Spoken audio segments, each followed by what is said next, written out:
I remember proposing to Lena. City lights, ring trembling. Her smile was calculation, not love. For years, 2 jobs for us. She dreamed luxury homes. Love before money. Wrong. Older brother Ethan had confidence, status, money. Lena laughed louder around him, eyes on stories. 2 weeks later, calls unanswered. Cold message. You're good. Love isn't enough. I need more. For years, 3 sentences. No explanation. Heartbreak without tears. Mother, Lena and Ethan engaged. Avoided my eyes. Knife in my chest. Months spiraling. Memories poison. Smiles lies. Skipped meals. No sleep. Drowned work. Pain sharpened me strangely. Night at window. Clarity snapped. Not anger. Money her language. I'd master it. Quit job, into startup. Years later, wedding invite. Smiled first in ages. Not healed, ready. She chose power, blind to my wedding entry. Losing everything. First step, untouchable. The news didn't come from Lena. That hurt more.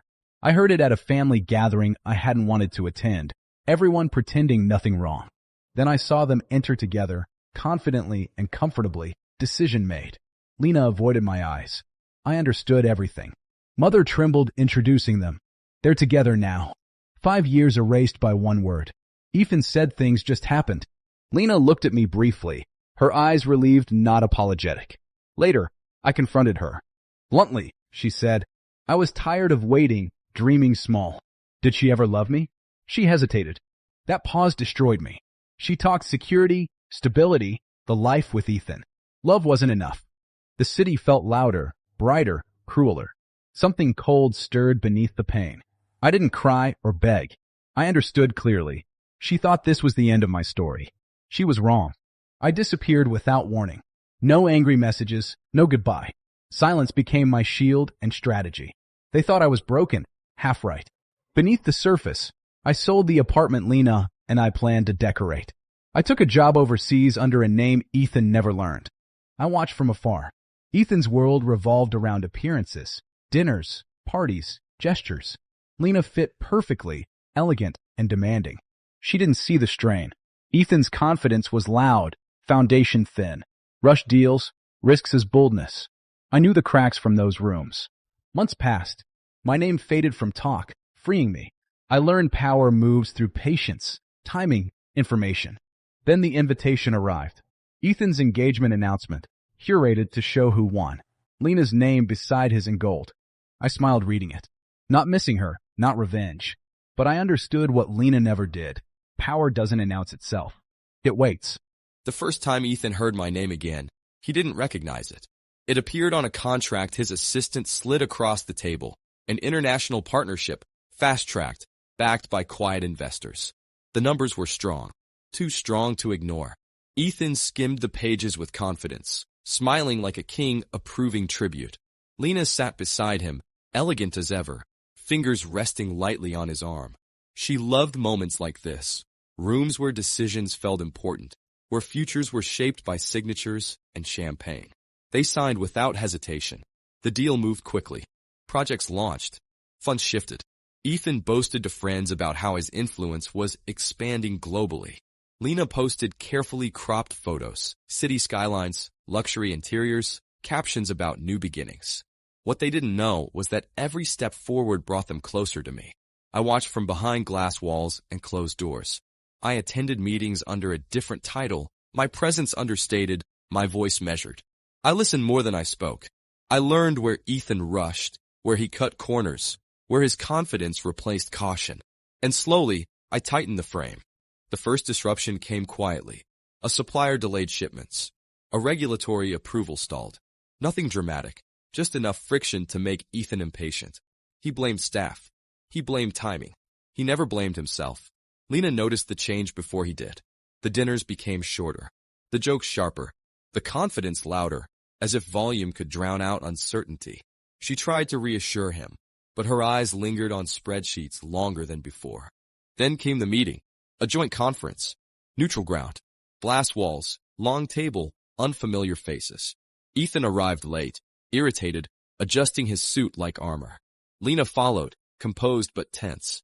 I entered last, not dramatically, not with triumph, just a seat across from them. For a moment, No one spoke. Ethan frowned, scanning my face, searching memory. Lena's breath caught, not in shock, but recognition. The room felt smaller. You? Ethan finally said, forcing a laugh. What are you doing here? I met his eyes calmly. Closing the circle, I replied. The realization came slowly, painfully. Ethan's posture stiffened as the documents were displayed, names clarified, authority established. The deal he thought he controlled was mine. The leverage he relied on was gone. Lena didn't speak. She just looked at me, not with regret, not with anger, but with something worse. Understanding. The meeting ended without drama. No raised voices, no accusations, just silence, and a power shift that couldn't be reversed. As I stood to leave, I paused. This was never about chasing, I said quietly. It was about timing. And for the first time since she walked away, Lena had nothing to say. The wedding invitations were already printed when the cracks became visible. Gold lettering, heavy paper, Ethan's name bold, confident, Lena's name elegant, familiar. To everyone else, it looked like a perfect union, money, ambition, status. To me, it looked like a countdown. I didn't plan to attend the wedding. Not at first. But fate has a way of inviting you when the stage is finally set. The night before the ceremony, Ethan's world began to unravel. One by one, sponsors pulled back. A key investor requested an emergency review. A bank delayed final clearance for the venue payment. Nothing was officially wrong. Just enough uncertainty to make panic unavoidable. Ethan snapped. He blamed staff. He blamed advisors. He blamed timing. He didn't blame the deal he'd signed so carelessly months ago, the deal that handed control to someone he never thought mattered. Lena watched it all unfold. She sat on the edge of the hotel bed in her half-packed bridal suite, phone glowing in her hands. Messages unanswered. Friends suddenly busy. Her reflection in the mirror felt unfamiliar, still beautiful, still composed, but no longer certain. For the first time, she wondered if she had chosen safety over substance, and whether she had mistaken power for permanence. The wedding morning arrived heavy and bright. Guests filled the venue, whispers echoing beneath chandeliers. Ethan forced smiles, adjusting his cufflinks again and again. Lena walked through the halls slowly, every step deliberate, every breath controlled. Then I arrived. No announcement, no spectacle, just another guest. Dark suit, calm posture, unhurried steps. Lena saw me first. Her pace faltered for half a second, just long enough to remember everything she had walked away from, everything she had underestimated. Ethan noticed moments later. The color drained from his face. I didn't sit in the front row. I didn't seek attention. I simply existed, visible, unbothered, untouched by the chaos tightening around them. When the ceremony began, Ethan's phone vibrated again. Then again. He glanced down once, twice. His smile cracked. The officiant spoke of commitment, of trust, of shared futures. Ethan heard none of it. His world had narrowed to numbers, clauses, consequences. Finally, he stood. Whispers exploded through the room. "I need a moment," he said, voice too loud. He never returned. The wedding dissolved into confusion, guests murmuring, staff scrambling. Lena standing alone at the altar beneath lights that now felt cruel. Our eyes met across the room. No anger, no victory, just truth. As I turned to leave, I understood something clearly. I hadn't taken her happiness. I had only revealed what she built it on, and it collapsed on its own. The city moved on faster than Lena expected. By the second morning after the failed wedding, the venue lights were off, the flowers gone, and the news cycle already chasing another spectacle. What remained was quieter and heavier. Lena sat alone in the apartment she had chosen with confidence only weeks earlier. The walls were too white. The rooms echoed when she walked. Her phone lay untouched on the table, screen dark, like it had finally learned there was nothing left to say. Ethan hadn't called. Not once. His name trended briefly. Questions, speculation, jokes masked as curiosity. Then it vanished, just like him. Lawsuits replaced celebrations. Audits replaced vows.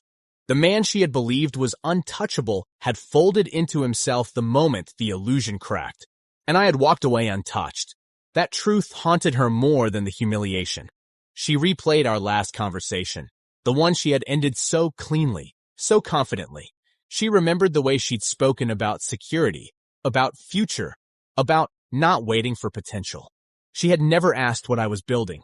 She had assumed. That afternoon, she finally stood and left the apartment. No makeup, no plan, just movement. Like if she stayed still, the weight might crush her. She found herself at a quiet cafe near the river. The same one we used to sit in, years ago, when dreams were spoken softly and promises were still fragile. I was already there, not waiting, just living. I looked up when she approached. No surprise crossed my face. No tension tightened my shoulders. That hurt her more than anger ever could. She sat across from me, hands folded too tightly. I didn't know, she said. It wasn't an apology. It wasn't a confession. Just a truth arriving too late. I nodded once. Not agreement, acknowledgement. You didn't ask, I replied. Silence followed. Honest, unguarded silence. She searched my face for something familiar.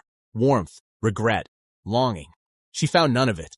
What she saw instead was calm. Completion. You planned all of this, she said finally. I shook my head. No, I said. I planned my future. You chose where you stood. Her breath caught. That sentence landed heavier than any accusation. She reached for her cup, but didn't drink. Her reflection trembled in the surface. Is there any chance? She asked, voice barely holding together. I met her eyes, not cruelly, not gently, just clearly. There was, I said, and you walked past it. I stood, paid for the coffee, and gathered my coat. She didn't follow. She didn't call out. Because for the first time, she understood something fully. I hadn't risen to punish her. I had risen because I stopped waiting to be chosen. And that realization was something she would carry alone. Chapter 7. Power never announces itself. The wedding that never happened became a story people stopped telling. But the consequences didn't fade. Weeks passed, then months. The city adjusted, as it always did, but something subtle had shifted. Deals changed hands quietly. Names disappeared from boards. Influence moved, not loudly, not violently, but decisively. And mine was suddenly everywhere. I never posted about it. Never explained. I didn't need to. Power doesn't argue. It settles. The company I had built in silence now stood in daylight. Not flashy, not arrogant, just solid. Clients didn't come because of drama. They came because things worked, because promises were kept. One afternoon, I stood in a glass-walled office overlooking the city. My name was etched on the door, not in gold, not oversized. Just enough. My assistant handed me a file. Inside was a familiar logo. Ethan's former company. The acquisition had gone through smoothly. No press conference. No revenge speech. Just numbers aligning where they always should have. Anything else? I asked. She hesitated. Lena emailed. I nodded once. Archive it. No anger accompanied the decision. No satisfaction either. Just clarity. That evening, I attended a small industry gathering. Clean suits.